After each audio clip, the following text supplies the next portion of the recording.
कौड़ी true channel में आप सबका स्वागत है। सुनते हैं करवा चौथ व्रत की कथा को। प्राचीन समय में करवा नाम की एक पतिव्रता स्त्री थी।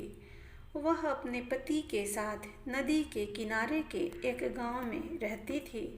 उसका पति वृद्ध था। एक दिन वह नदी में स्नान करने गया। नदी में नहाते समय एक मगर ने उसे पकड़ लिया। इस पर व्यक्ति करवा करवा चिल्लाकर अपनी पत्नी को सहायता के लिए पुकारने लगा। करवा पतिव्रता स्त्री थी। आवाज़ को सुनकर करवा भागकर अपने पति के पास पहुंची और दौड़कर कच्चे धागे से मगर को आन देकर बांध दिया। मगर को सूत के कच्चे धागे से बांधने के बाद करवा यमराज के पास पहुंची। यमराज उस समय चित्रगुप्त के खाते देख रहे थे। करवा ने 7 सींग ले उन्हें झाड़ना शुरू किया। यमराज के खाते आकाश में उड़ने लगे।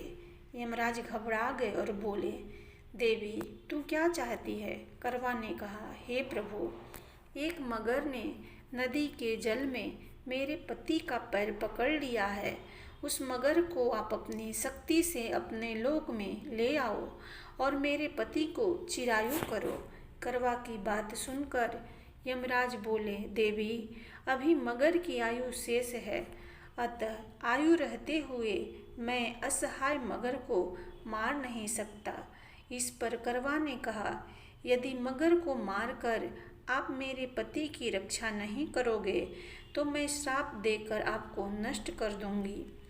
करवा की धमकी से यमराज डर गए। वे करवा के साथ वहां आए जहां मगर ने उसके पति को पकड़ रखा था। यमराज ने मगर को मारकर यमलोक पहुंचा दिया और करवा के पति की प्राण रक्षा कर उसे दीर्घायु प्रदान की। जाते समय वह करवा को सुख समृद्धि देते गए तथा यह वर भी दिया, जो स्त्री इस दिन व्रत करेगी उनके सौभाग्य की मैं रक्षा करूँगा। करवा ने पतिव्रत के बल से अपने पति के प्राणों की रक्षा की थी। इस घटना के दिन से करवा चौथ का व्रत करवा के नाम से प्रचलित हो गया।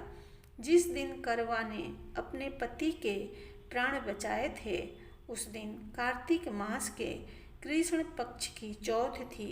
हे करवा माता, जैसे आपने करवा के पति के प्राण रक्षा की, वैसे ही सबके पतियों के जीवन की रक्षा करना।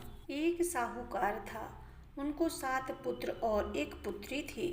पुत्री की शादी होने के बाद वह अपने ससुराल चली गई थी। सातों भाई अपनी बहन से काफ़ी स्नेह रखते थे। एक बार करवा चौथ के दिन साहूकार के सभी बेटे अपनी बहन से मिलने उसके घर गए। जब वह अपनी बहन के घर पहुँचे तो उन्होंने देखा कि उसकी बहन निर्जला उपवास में है और उसने उससे पूरे दिन अन्न जल का ग्रहण नहीं किया है। उसने अपनी बहन से पानी पीने के लिए कहा तो उसने कहा कि चांद निकलने के बाद ही वह पानी पी सकती है। भाई ने देखा आसमान में चांद नहीं निकला हुआ था। यह सब देखकर उसके छोटे भाई से रहा नहीं गया और उसने दूर एक पेड़ पर दीपक जलाकर चलने की ओट में रख दिया, जिससे वह प्रतीत होने लगा कि चंद्रमा निकल आया है। उसके कहने पर उसकी बहन ने उसे चांद को देखकर व्रत खोल लिया।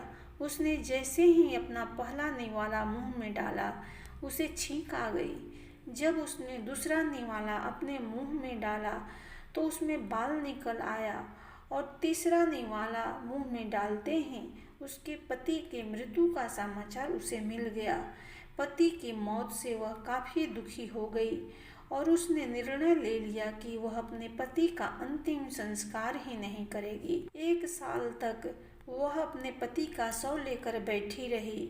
उसने यह ठान लिया कि अपने सतीत्व से वह अपने पति को पुनर्जीवन दिलाकर ही रहेगी।